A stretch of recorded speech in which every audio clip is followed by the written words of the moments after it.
Primeiro relato. A gravação da câmera da sala mostra minha porta abrindo por dentro às 3h17, mas eu juro que nesse horário a chave estava no meu bolso. O pior nem foi ver a porta mexendo. Foi perceber que, antes de abrir, alguém do lado de dentro encostou a testa no vidro fosco, bem devagar, como se estivesse olhando para o corredor. Eu moro sozinho num apartamento pequeno em Campinas. Prédio antigo daqueles com janela de alumínio que treme quando passa ônibus na avenida. Nada de filme, nada de casarão. Um quarto, sala apertada, cozinha que mal cabe 2 pessoas e uma área de serviço onde o tanque faz barulho de madrugada. Naquela semana, meu irmão tinha deixado comigo uma câmera interna dessas baratas, porque ele ia viajar e não queria levar. Eu achei exagero instalar aquilo, mas tinha acontecido uns furtos no prédio. Coloquei apontada para a porta, mais por paranoia do que por necessidade. Na segunda noite, ouvi 3 batidas leves vindo da parede do quarto. Não era do vizinho, eu conhecia os sons do apartamento. O vizinho de cima arrastava a cadeira. A senhora do lado deixava a televisão alta. Aquilo era outra coisa. 3 batidas baixinhas como alguém testando a madeira. Bati de volta, meio sem pensar. 2 batidas responderam. Fiquei parado com a mão ainda encostada na parede. Meu corpo gelou de um jeito ridículo, porque a cabeça tentava transformar aquilo em cano, contração, qualquer coisa. Só que veio outra batida, uma só, exatamente na altura da minha mão. Eu fui para a sala e liguei todas as luzes. A primeira decisão burra foi não sair. Eu tinha prova no outro dia cedo. Não queria parecer maluco batendo na porta do síndico 00:30. Fiquei sentado no sofá, olhando para o corredor com o celular na mão. Foi quando o assistente virtual acendeu sozinha. A bolinha azul girou em cima da estante. Não entendi. Você quer abrir a porta? Eu não tinha falado nada. Desliguei da tomada na hora. Minha mão tremeu tanto que derrubei um copo. O vidro espalhou pelo chão e eu fiquei olhando os cacos como se eles fossem impedir alguma coisa de passar. Do quarto veio um ruído, não batida dessa vez. Passo, um passo só, atrás da parede. A parede do meu quarto dava para a área técnica do prédio, um vão estreito fechado, sem acesso pelos apartamentos. Eu sabia disso porque já tinha vazado água uma vez, e o zelador explicou que só entrava por uma portinhola no térreo. Mesmo assim, alguma coisa arrastou o pé do outro lado. Peguei uma faca pequena da cozinha. Nem sei por quê. Eu não ia furar parede. Só precisava segurar algo. Liguei para o porteiro, que demorou a atender. Seu Antônio, o senhor pode ver se tem alguém no corredor do 6º. Ele fez aquele silêncio de quem já está cansado. Não tem ninguém subindo, rapaz. Tô olhando aqui. Olha a câmera do meu andar. Tá sem imagem desde umas 3 da tarde. Só a do seu andar. Quando ele disse isso, a luz do corredor entrou por baixo da minha porta e falhou. Como se alguém tivesse passado na frente. Eu encostei o olho no olho mágico. O corredor estava vazio, mas a luz do teto, bem em frente ao meu apartamento, balançava. Não o lustre, a luz. A sombra no chão ia e voltava, como se alguém muito alto estivesse respirando perto dela. Atrás de mim, no quarto, a parede respondeu com a minha voz. Seu Antônio, o senhor pode ver se tem alguém no corredor do 6º? Igual, mesma frase, mesmo tom. Meu estômago virou. O celular ainda estava na minha mão. Do outro lado da linha, o porteiro falou alguma coisa, mas eu já não conseguia prestar atenção. A voz dentro da parede repetiu de novo, agora mais baixa. Tem alguém no corredor? Parecia treinar. Eu tranquei a porta do quarto e empurrei a cômoda contra ela. Foi uma decisão inútil, porque a parede continuava sendo parede. Mas na hora eu precisava separar aquilo de mim de qualquer jeito. O barulho mudou de lugar. Saiu do quarto e foi para a área de serviço. A porta da área era de vidro canelado. Por ela dava para ver só manchas e luz. Eu tinha deixado apagada. Mesmo assim, uma claridade fraca apareceu lá dentro, como se alguém tivesse acendido a lanterna do celular atrás do vidro. Aí veio a voz da minha mãe. Filho, meu peito apertou antes da cabeça conseguir pensar. Minha mãe morava em outra cidade, não tinha chave, não tinha motivo, e ainda assim era a voz dela, cansada, meio rouca, do jeito que ficava quando me ligava à tarde. Abre aqui, tá frio. Eu dei um passo. Esse passo me dá vergonha até hoje, porque eu sabia que não era ela. Mas a voz puxou uma parte minha que não raciocinava. Minha mão já estava indo para a maçaneta da área quando o celular vibrou. Mensagem da minha mãe. Você me ligou? Tô acordada. Eu larguei a maçaneta como se ela queimasse. Do outro lado do vidro a mancha parou. Depois encostou algo ali. Primeiro uma mão, talvez. Depois o contorno de um rosto pressionado contra o vidro canelado. A voz mudou. Você me ligou? Era a frase da mensagem. Não tinha como ter ouvido. Não tinha como saber. A câmera da sala fez um clique. A luzinha vermelha acendeu. Eu tinha esquecido que ela estava ligada. No aplicativo, a imagem apareceu com atraso. Minha sala, vista de cima.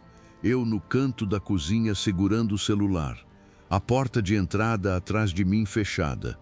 E, no sofá, alguém sentado. A câmera mostrava uma pessoa sentada no meu sofá, curvada para frente, olhando para mim. Eu levantei a cabeça. O sofá estava vazio. Olhei de novo para o celular, a pessoa continuava lá. Não dava para ver rosto, só o formato escuro. Ela ergueu uma mão devagar na imagem. Ao mesmo tempo, do quarto trancado, a cômoda rangeu sendo empurrada do lado de dentro. Eu corri para a porta do apartamento. A chave girou uma vez, duas. A fechadura emperrou. Eu tinha passado a chave por dentro, como sempre, mas ela não destrancava. A maçaneta tremia na minha mão. Atrás, a porta do quarto deu uma pancada seca. A voz da minha mãe veio de novo, agora dentro da sala. Abre aqui. Eu puxei a porta com tudo. Nada. A câmera no celular mostrou a pessoa do sofá em pé, atrás de mim, tão perto que quase encostava no meu ombro. Mas no reflexo da porta, eu estava sozinho. Foi o porteiro que me salvou sem saber. Ele começou a bater pelo lado de fora. Oh, abre aí. Sua mãe tá me ligando desesperada. A fechadura soltou de uma vez.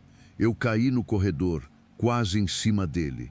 O seu Antônio xingou, segurou meu braço e olhou para dentro. Todas as luzes do apartamento apagaram ao mesmo tempo. Da área de serviço veio a minha voz, calma, educada, perfeita. Seu Antônio, o senhor pode entrar um minuto? Ele não entrou. Fechou minha porta com tanta força que o batente rachou. Passei aquela noite na portaria. No dia seguinte, chamei chaveiro, eletricista, zelador. Ninguém achou entrada na área técnica. A porta do quarto estava aberta, a cômoda no lugar certo, como se eu nunca tivesse empurrado. A assistente virtual estava ligada na tomada de novo. A câmera gravou até 3h17. No vídeo, depois que eu caio para fora, a porta fica aberta por alguns segundos. O corredor aparece. O seu Antônio me puxa. A sala está escura. Aí, antes da porta fechar, a câmera capta minha mão entrando pela fresta. Não a minha mão de fora. Uma mão de dentro, usando meu anel no dedo certo, tentando segurar a maçaneta para manter a porta aberta. Eu me mudei 2 semanas depois. Não por coragem, por falta dela mesmo. O apartamento ficou vazio um tempo. Um colega da faculdade quase alugou sem saber que era o meu. Ele me mandou foto do anúncio, brincando que era barato demais para a região. Na última foto, dava para ver a sala vazia com uma sombra que não deveria estar lá. Expliquei o ocorrido e ele preferiu não alugar. Por curiosidade, esses tempos pesquisei. E nunca parou um morador por mais de 2 meses naquele apartamento. Caro ouvinte, bem-vindo ao Rádio Noturno. Já passou por algo assustador? Se quiser ver sua história narrada aqui, nosso e-mail está na descrição. Quem sabe o próximo relato seja o seu. Segundo relato. O passageiro entrou no carro já pedindo desculpa por estar molhado, mas lá fora não chovia fazia mais de meia hora. Eu tinha pegado corrida por aplicativo depois do serviço só para completar o dinheiro do aluguel. Sexta-feira, quase 11 da noite, região de Sorocaba. A chamada pareceu curta, 6 quilômetros, saindo de uma rua atrás de um supermercado fechado e indo até um bairro mais afastado. O nome no aplicativo era a letra N, só isso, sem foto. Pensei em cancelar, mas a tarifa estava boa e eu já estava perto. Parei em frente a um muro comprido, desses de terreno vazio, com mato passando por cima. O passageiro apareceu do nada pelo retrovisor, vindo da parte mais escura da rua. Ele entrou atrás de mim, do lado direito. Boa noite, pode seguir reto que eu te aviso onde virar. A voz era baixa, educada. O cheiro de roupa molhada encheu o carro, misturado com terra. Olhei pelo retrovisor. Vi um homem magro, camisa social clara grudada no peito, cabelo pingando. Só que o banco não molhou. Isso me incomodou antes de qualquer outra coisa. A roupa dele parecia encharcada, mas o tecido do carro continuava seco. Tá tudo certo no destino do aplicativo? Perguntei. Hoje não dá para confiar no mapa. Ele falou isso olhando para a janela sem piscar muito. A rua estava vazia. Liguei a seta e segui. O GPS mandava virar à direita em 300 metros, mas ele pediu para continuar reto. É mais seguro por aqui. Eu devia ter obedecido ao aplicativo, mas motorista aprende a aceitar atalho de passageiro quando a pessoa parece da região. E ele parecia. Sabia o nome das ruas, falava dos buracos, avisava dos radares. Depois de uns 5 minutos percebi que a avenida tinha ficado igual demais. Mesmo posto fechado à esquerda, mesma farmácia com letreiro queimado, mesmo cachorro caramelo dormindo na porta de uma oficina.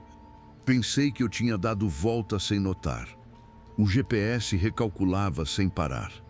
A tela tremia um pouco no suporte, como se meu dedo invisível tocasse nela. Vire à direita, dizia a voz. O passageiro respondeu antes de mim, não vira. Eu olhei pelo retrovisor. Ele estava inclinado para frente, perto demais do meu banco. Por quê? Porque ela fica na direita? Minha mão apertou o volante. Tentei rir. Ela quem? Ele não respondeu. Na próxima esquina, uma mulher estava parada no meio-fio. Vestido escuro, cabelo grudado no rosto, braço esticado como quem pede carona. Eu passei devagar. Não tinha ninguém por perto, a rua era residencial, mas todas as casas estavam apagadas. Quando o carro passou por ela, o passageiro abaixou a cabeça. Não olha pelo espelho. Claro que eu olhei. No retrovisor, a mulher continuava no mesmo lugar, só que ela não estava olhando para o carro. Estava olhando para dentro dele, direto para o banco de trás. O passageiro sussurrou, ela acha que eu desci. Meu pescoço endureceu.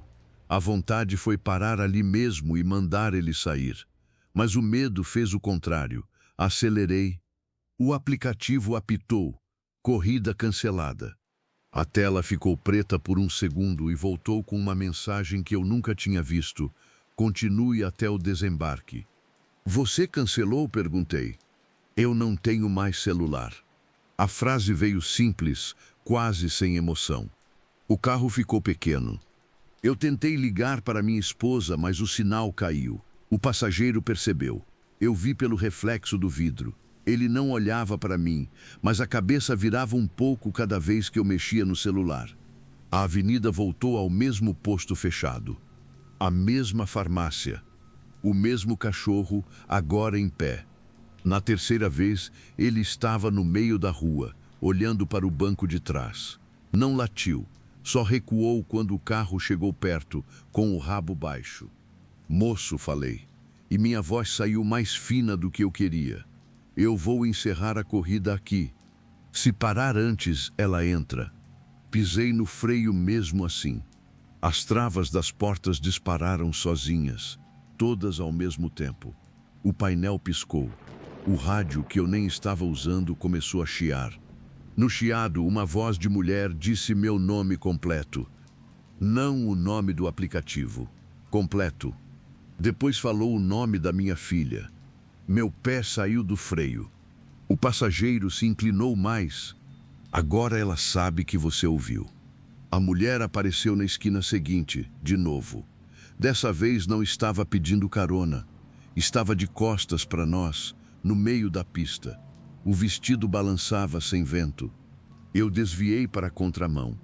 Por sorte não vinha carro. Quando passei, ela bateu na janela traseira com a palma da mão. Não foi pancada forte. Foi pior. Foi uma batida calma, como quem pede para abrir. O vidro ficou marcado por 5 dedos molhados do lado de fora. O passageiro começou a falar rápido, pela primeira vez. Você vai passar por uma ponte pequena. Não para.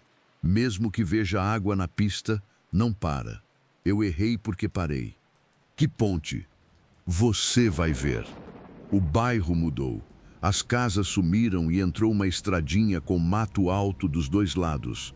Eu conhecia Sorocaba bem o suficiente para saber que não devia existir aquele trecho ali.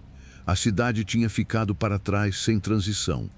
O farol iluminou uma ponte estreita sobre um córrego cheio. Só que não tinha chovido.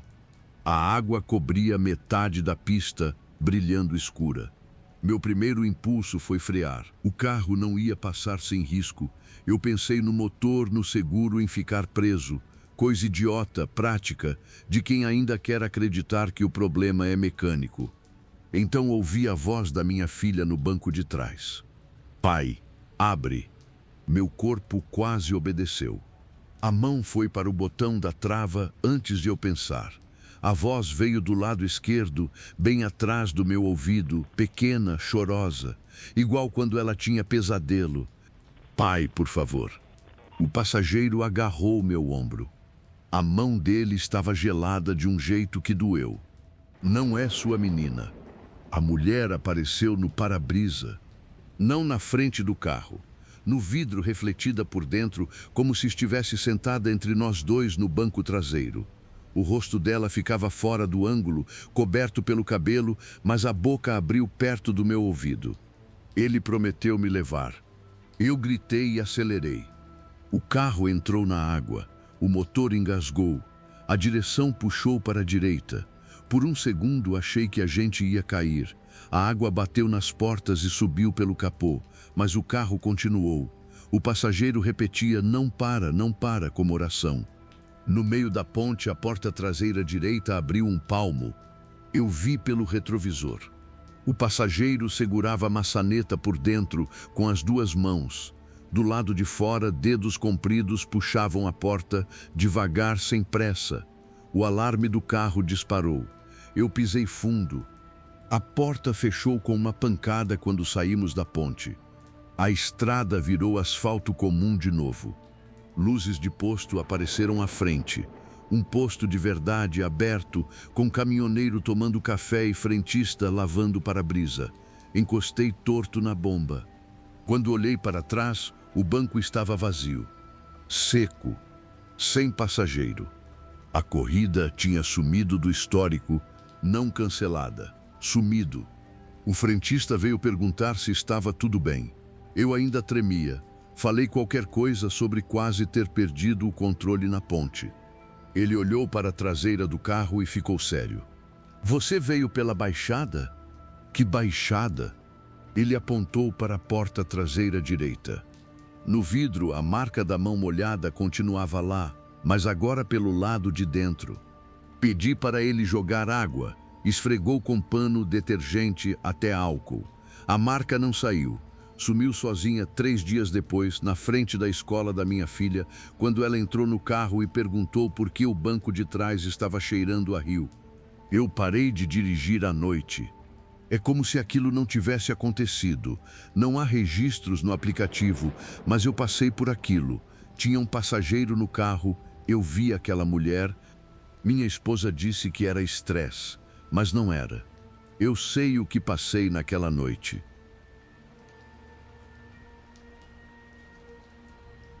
Terceiro relato.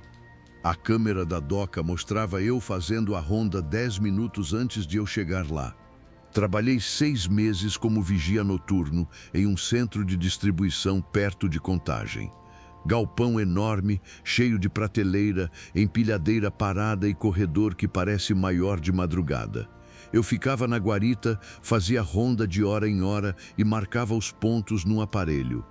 Era serviço chato, mas tranquilo. O problema começou numa terça, quando trocaram o sistema de câmeras. O técnico instalou tudo à tarde e foi embora dizendo que algumas imagens podiam atrasar na primeira noite. Eu nem liguei. A maioria das câmeras mostrava corredor vazio, porta fechada, carga coberta por lona. À 1h10, levantei para a ronda. Peguei lanterna, rádio e o aparelho de ponto. Antes de sair, olhei o monitor. Na câmera da Doca 4 eu apareci passando. Uniforme cinza, boné, lanterna na mão esquerda. Só que eu ainda estava dentro da guarita. Fiquei olhando achando que era gravação antiga, mas no canto da tela marcava 1h10, ao vivo. O eu da imagem parou diante da porta corta-fogo e virou a cabeça para a câmera, como se soubesse que eu estava vendo. Minha boca secou. Chamei o supervisor pelo rádio. Marcos, você está vendo a câmera da Doca 4? Só chiado. O turno dele era remoto naquela noite. Ele atendia de casa se algo apitasse. Tentei ligar pelo celular. Sem sinal dentro da guarita, como sempre. Fui até a porta, onde pegava melhor. No monitor, o outro abriu a porta corta-fogo e entrou no corredor administrativo. A mesma porta que eu precisava verificar. Pensei em ficar na guarita até amanhecer, sério, mas o sistema registrava falta se a ronda não fosse feita. E eu precisava do emprego. Na cabeça da gente a conta vence antes do medo virar prioridade. Saí. O galpão estava mais frio que o normal. As luzes de emergência deixavam tudo esverdeado. Fiz o primeiro ponto rápido, depois o segundo. Cada bip do aparelho parecia alto demais. Na Doca 4, parei. A porta corta-fogo estava entreaberta. Eu sempre conferia aquela porta. Ela ficava pesada, batia sozinha com qualquer vento. Mas não tinha vento ali, só um cheiro de poeira molhada. Pelo rádio, uma voz chamou. Ronda feita. Era minha voz. O aparelho na minha mão apitou sozinho e marcou a Doca 4 como conferida. Eu não tinha encostado no ponto. Voltei 2 passos. A porta abriu mais um pouco. Do corredor administrativo veio o feixe de uma lanterna, apontando para baixo, balançando no ritmo de uma caminhada. Alguém estava vindo. Eu me escondi atrás de uma pilha de caixas. O coração batia tão forte que eu sentia na garganta. O outro vigia passou pela porta. Era eu. Não parecido. Eu. Mesmo jeito de andar. Mesma barriga, mesmo boné torto, só tinha uma coisa errada. Ele segurava a lanterna com a mão esquerda.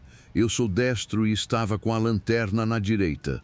Na imagem eu tinha visto isso, mas só ali entendi. Ele parou do outro lado das caixas. Respirava pelo nariz, devagar. Meu rádio chiou. Na cintura dele, outro rádio chiou igual. Minha mão foi para o botão sem querer. Quem é você? Sussurrei. O rádio dele repetiu no mesmo instante. Quem é você? Mas a boca dele não mexeu. A Doca 4 tinha uma saída para o pátio. Pensei em correr para lá e dar a volta até a guarita. Quando me movi, meu coturno raspou no chão. O outro eu virou a cabeça rápido demais. Corri. Atravessei a doca, empurrei a barra da porta externa e saí no pátio. O ar frio bateu no rosto. O portão principal ficava a uns 50 metros. Eu podia pular a catraca, chamar alguém no posto da avenida. Só que o portão estava aberto. Isso me deu mais medo do que se estivesse trancado. Do lado de fora, no asfalto, havia marcas de bota molhada entrando no galpão. Não saindo, entrando. Elas iam do portão até a doca onde eu estava. Mesmo desenho da sola do meu coturno. A luz da guarita piscou. Olhei para o vidro. Lá dentro, sentado na minha cadeira, o outro eu mexia nos monitores. Ele tinha chegado antes. Meu celular vibrou com sinal fraco. Era a mensagem do supervisor. Por que você encerrou a ronda às 2h, se ainda é 1h22? Eu respondi tremendo. Tem alguém aqui. A mensagem não enviou. O rádio falou com a voz do supervisor. Abre o portão para ele sair. Eu quase obedeci porque parecia rotina. A frase veio no tom dele, seco, mandão. Minha mão já estava no controle do portão preso no cinto. Mas o portão já estava aberto. Então, para quem ele queria que eu abrisse? Atrás de mim, no pátio, ouvi meus próprios passos. Virei. O outro eu estava na saída da doca, parado na sombra. Não corria, só esperava. A lanterna dele acendeu e apagou 3 vezes. A minha, sem eu tocar, fez igual. Ele estava aprendendo. Voltei para dentro pela porta lateral da guarita, porque parecia o único lugar com telefone fixo. Péssima escolha, mas na hora o cérebro só enxerga o objeto conhecido, mesa, cadeira, telefone, botão de pânico. A guarita estava vazia quando entrei. Os monitores mostravam todos os corredores. Em cada câmera eu aparecia. Na doca, no refeitório, na sala de HSE, no corredor administrativo, todos andando ao mesmo tempo, com pequenas diferenças, um sem boné, um com a camisa para fora, um olhando para cima. O telefone fixo tocou. Atendi sem pensar. Minha voz disse: "Você esqueceu de marcar o último ponto." No monitor, a câmera do arquivo morto mostrou a porta se abrindo. O arquivo ficava no fundo do corredor administrativo, trancado, sem motivo para a ronda. Dentro dele, as prateleiras guardavam papel velho e documentos de funcionários. Na imagem, uma das minhas cópias entrou segurando o aparelho de ponto. O aparelho na minha mão apitou. Ponto obrigatório, arquivo. Eu sabia que era isso que ele queria. Me tirar da guarita, me fazer andar até onde não havia câmera boa, onde o rádio falhava e a porta trancava por fora. Mesmo assim, quando o sistema começou a alarmar, eu quase fui. Porque se a empresa visse aquilo depois, iam dizer que eu abandonei posto. Porque pobre tem medo até de assombração virar justa causa. Peguei a cadeira e travei a porta. O vidro da guarita refletiu meu rosto. Atrás do meu reflexo, outro rosto apareceu. O outro eu estava do lado de fora, colado no vidro, não batia. Só encostava a testa, imitando minha respiração. Quando levantei a mão, ele levantou também. Com atraso, pouco, menos de 1 segundo. O botão de pânico ficava debaixo da mesa. Apertei. A sirene do galpão disparou. Todas as luzes acenderam. O outro eu abriu a boca e, pela primeira vez sem rádio, falou com a minha voz. Agora vão achar você. A porta da guarita começou a abrir para dentro. A cadeira arrastou. Eu segurei com o corpo. Do outro lado ele empurrava sem força exagerada, só constante.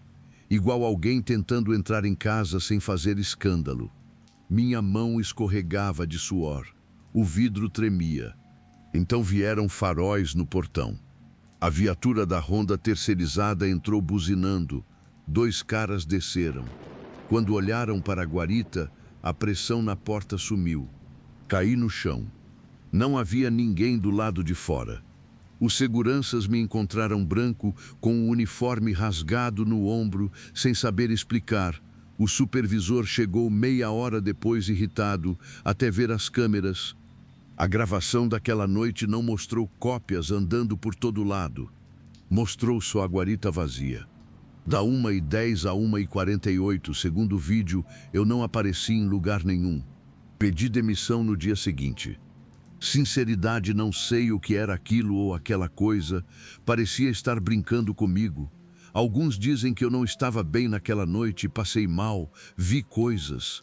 mas minha avó disse que aquilo poderia ser algum tipo de espírito me testando ou coisa pior.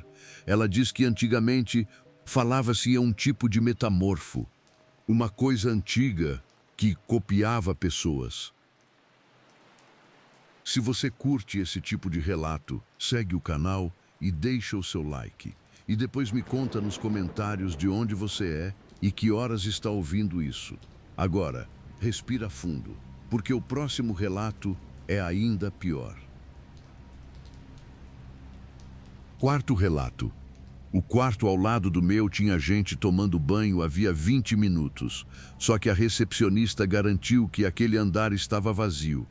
Eu tinha viajado a trabalho para uma cidade pequena no norte do Paraná. Nada importante. Treinamento de loja, 2 diárias pagas pela empresa. Hotel simples perto da rodoviária. Cheguei cansado, com mochila, notebook e uma dor de cabeça que vinha desde o ônibus. Na recepção, uma moça nova me entregou a chave do 304. Terceiro andar. Elevador tá ruim, mas a escada é logo ali. O corredor tinha carpete gasto e cheiro de desinfetante barato. Meu quarto ficava quase no fim, em frente a uma janela que não abria. Ao lado, a porta 306 tinha uma fita amarela atravessada, bem velha, grudada torta. Achei que fosse reforma. Tomei banho, comi um lanche frio e deitei. O barulho começou quando eu estava quase dormindo. Chuveiro ligado no 306. Não era cano. Dava para ouvir a água batendo no piso, o registro abrindo e fechando, até alguém tossindo baixo. Depois veio o som de cabide raspando, uma mala sendo puxada. Bati na parede uma vez, só para a pessoa se tocar. Do outro lado, bateram de volta. 3 batidas, pausadas. Sentei na cama. Esperei. O banho continuou. 10 minutos. 15. A parede do meu banheiro começou a suar, como se o vapor viesse por dentro. O espelho embaçou sozinho. Liguei para a recepção. Tem alguém no quarto 306? Perguntei. A moça demorou. Senhor, esse quarto não está liberado, mas tem alguém usando. Impossível, ele está interditado. A palavra me incomodou mais do que devia. Interditado por quê? Vou mandar alguém subir. Ninguém subiu. 5 minutos depois, o telefone do quarto tocou. Pulei. Atendi pensando que era a recepção. Uma voz de homem, muito baixa, perguntou: "Você viu minha chave?" Desliguei na hora. O telefone tocou de novo. Dessa vez deixei tocar. O som parecia mais alto a cada chamada, como se o aparelho estivesse dentro da minha cabeça. No corredor, alguma coisa arrastou devagar no carpete. Olhei pelo olho mágico. A fita amarela do 306 estava no chão. A porta do quarto ao lado permanecia fechada, mas havia água escorrendo por baixo dela. Pouca, formando uma linha fina que atravessava o corredor e parava exatamente diante da minha porta. O telefone parou. Então alguém bateu. Não no 306, na minha porta. "Moço", era a voz da recepcionista. Quase abri. Minha mão já estava na trava. Só que olhei pelo olho mágico de novo. Não tinha ninguém. A voz veio mais perto, encostada na madeira. "Abre só um pouquinho. Preciso conferir seu quarto." Meu couro cabeludo pinicou. A recepcionista tinha falado comigo pelo telefone com voz limpa, normal. Aquela voz imitava ela, mas tinha um atraso estranho, como se cada palavra fosse escolhida depois de sair. Me afastei da porta. "Você tá sozinha?" perguntei. Silêncio. Depois a voz respondeu: "Tô no quarto ao lado." Meu joelho ficou fraco. Peguei minha mochila e enfiei tudo de qualquer jeito. Notebook, carregador, documento. Eu ia sair correndo pela escada de emergência, passar pela porta sem olhar. Era a melhor opção. Quando puxei a maçaneta, a porta não abriu. A corrente de segurança estava presa. Eu nunca tinha colocado a corrente. Ela ficava por dentro, atravessada, firme, Tentei levantar, mas parecia emperrada no encaixe. Do outro lado, a voz da recepcionista riu baixinho. Não uma risada grande, só ar saindo pelo nariz. O chuveiro do 306 desligou. O corredor ficou sem barulho nenhum. Foi aí que ouvi passos molhados dentro do meu banheiro. 1, 2. Perto do box. Eu tinha deixado a porta do banheiro aberta, a luz apagada. Do ângulo da cama, dava para ver só parte da pia. A toalha que eu tinha usado caiu do gancho sozinha, pesada, encharcada. Minha chave caiu aí, disse a voz de homem, agora dentro do banheiro. Eu não conseguia gritar.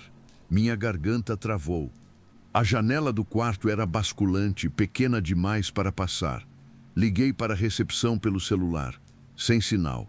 Tentei o telefone fixo, mas ele deu linha direto. A mesma voz de homem atendeu. Achou? Joguei o aparelho no chão. Do banheiro saiu cheiro de sabonete antigo, daqueles de hotel misturado com mofo. A luz acendeu sozinha. No espelho havia um desenho feito no vapor. Número 304 e uma seta para o número 306. A porta do quarto bateu uma vez, forte. A corrente vibrou. A voz da recepcionista voltou. Senhor, o senhor precisa trocar de quarto. Vá embora. Já trocaram o senhor. Eu não entendi de primeira. Aí vi minha mala. Ela estava aberta em cima da cama, arrumada com cuidado. Camisas dobradas, escova de dente em cima, documento no bolso externo. Do jeito que eu tinha jogado tudo minutos antes, não era possível. Minha mochila que eu segurava no ombro ficou leve. Olhei dentro. Vazia. O banheiro fez um som de algo pingando no piso.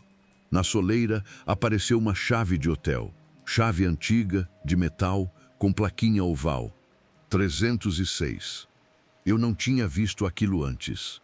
Ela deslizou sozinha pelo chão, parou a meio metro do meu pé. E a porta do meu quarto destravou. A corrente caiu. Por um segundo achei que era chance de fugir.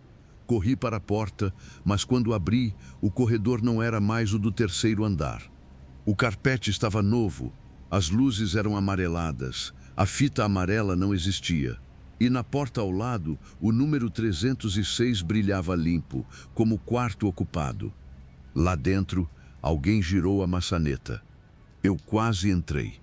Não por vontade, porque atrás de mim, no meu quarto, a voz da recepcionista gritou meu nome com medo, igual uma pessoa presa, igual alguém que precisava de ajuda. Pelo amor de Deus, abre aqui. Minha mão foi para a maçaneta do 306. Foi o barulho do elevador quebrado que me segurou.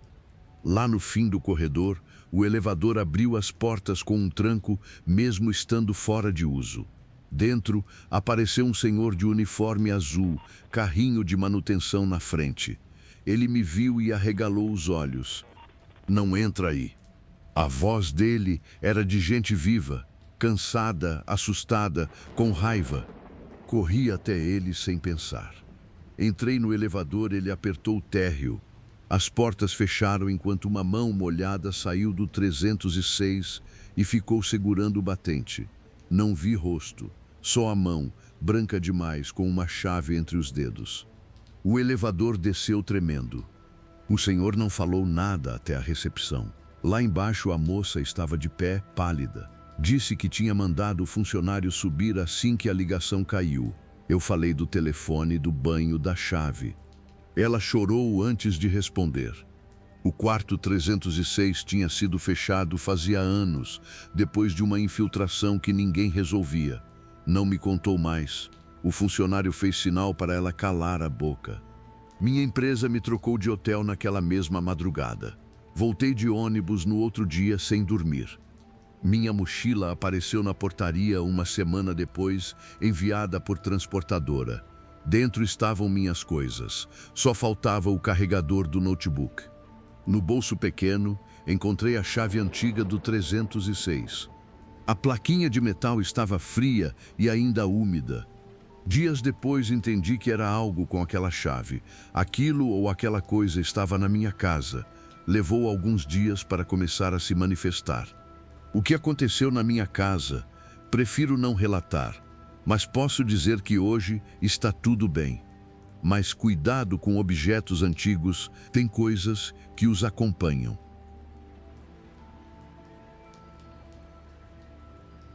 Quinto relato. A porteira apareceu amarrada por dentro, mas todos os bois estavam do lado de fora do curral, olhando para casa. Meu tio tinha um sítio perto de uma estrada de terra no interior de Goiás. Lugar simples, casa baixa, varanda comprida, fogão velho e um quarto de despejo que ninguém usava porque o telhado pingava. Eu fui passar uns dias lá ajudando depois que ele operou o joelho. Na primeira tarde, ele me mostrou a rotina. Fechar galinheiro, conferir bomba d'água, trancar o curral menor e não mexer na porta azul no fim do corredor. Ali só tem coisa velha, ele disse. Então por que tranca? Ele respondeu sem me olhar.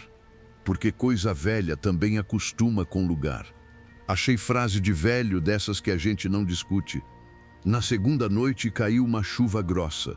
Energia foi embora antes das 9. Meu tio dormiu cedo por causa do remédio e eu fiquei na cozinha com uma lanterna e rádio de pilha. A casa fazia barulho por todos os lados. Madeira estalando, telha pingando, vento empurrando janela. O primeiro sinal foi o cheiro de café. Café passado na hora. Eu não tinha acendido fogão. Meu tio não levantava sem muleta e eu teria ouvido. Mesmo assim, o cheiro veio forte do corredor, como se alguém tivesse coado café no quarto de despejo. Peguei a lanterna. A porta azul estava fechada, mas a luz passava por baixo dela. Uma luz fraca, amarela, de lampião. Eu cheguei perto devagar, sentindo o chão gelado no pé. Do lado de dentro, uma colher mexeu em xícara.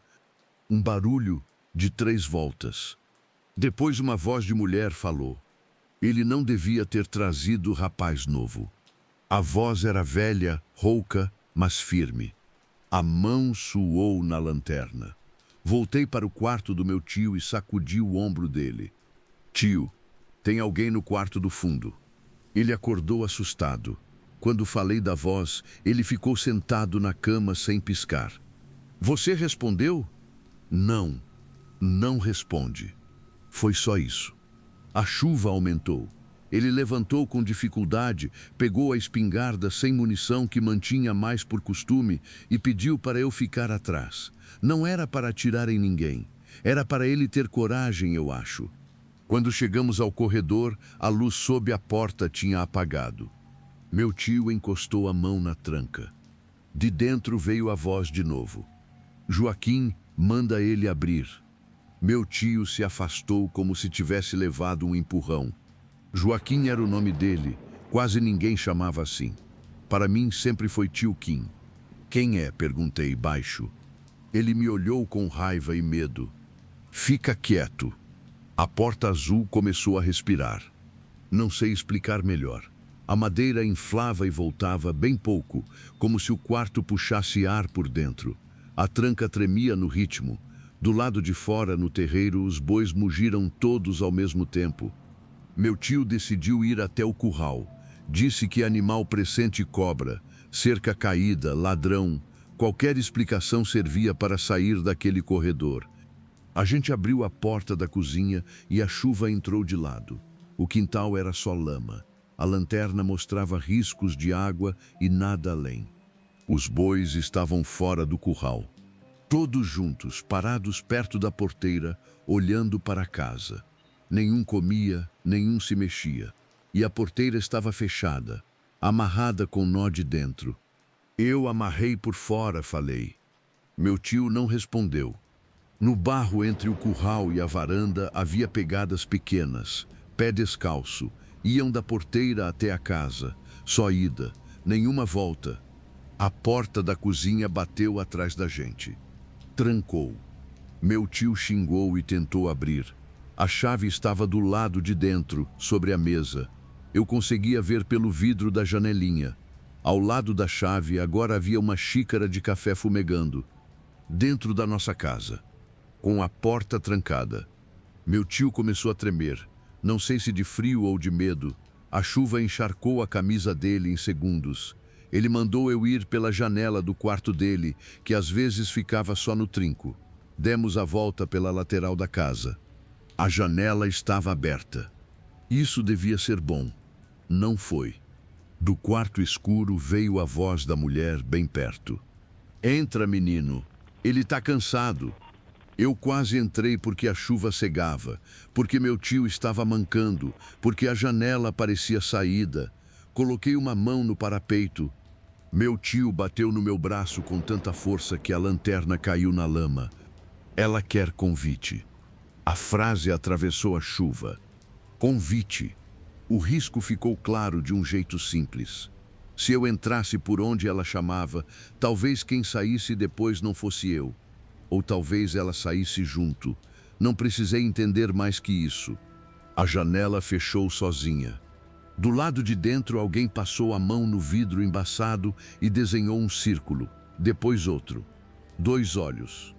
Meu tio me puxou para o paiol, um quartinho separado onde guardava ferramenta.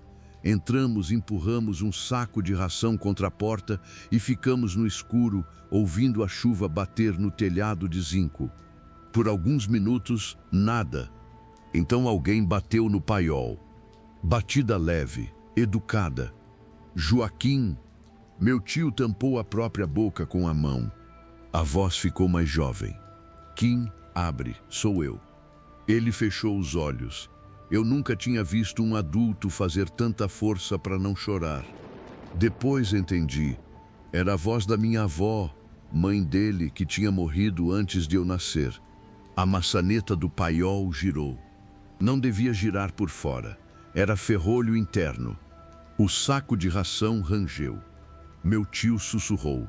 Segura. Segurei junto. A porta empurrava em ondas, sem violência, como se alguém testasse nosso cansaço. De vez em quando, a voz mudava. Minha avó, uma criança. Meu próprio tio me chamando, vindo da casa. Depois a minha mãe, pedindo para eu abrir porque ele tinha caído. Essa foi a pior. Minha mão soltou um pouco. Ela não sabe tudo, meu tio falou no meu ouvido.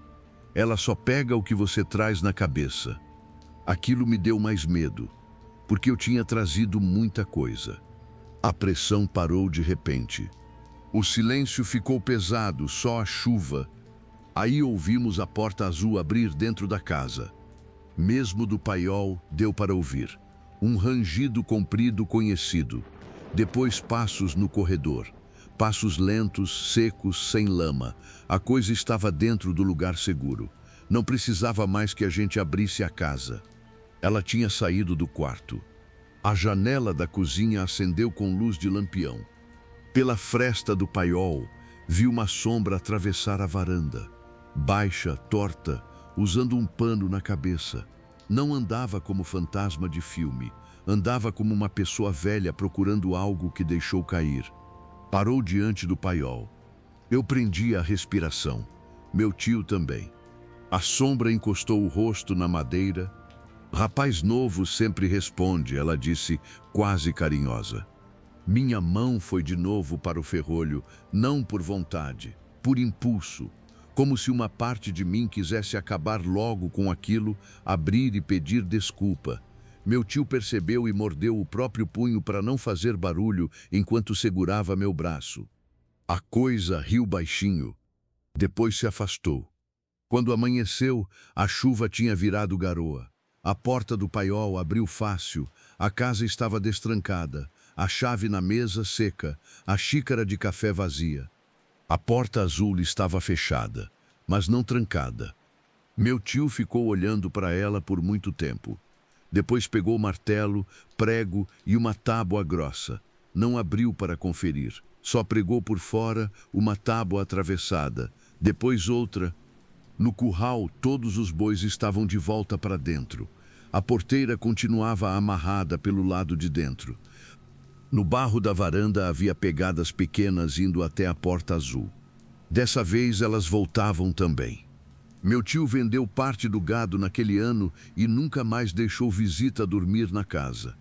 Quando alguém perguntava do quarto pregado, ele dizia que era por causa de infiltração.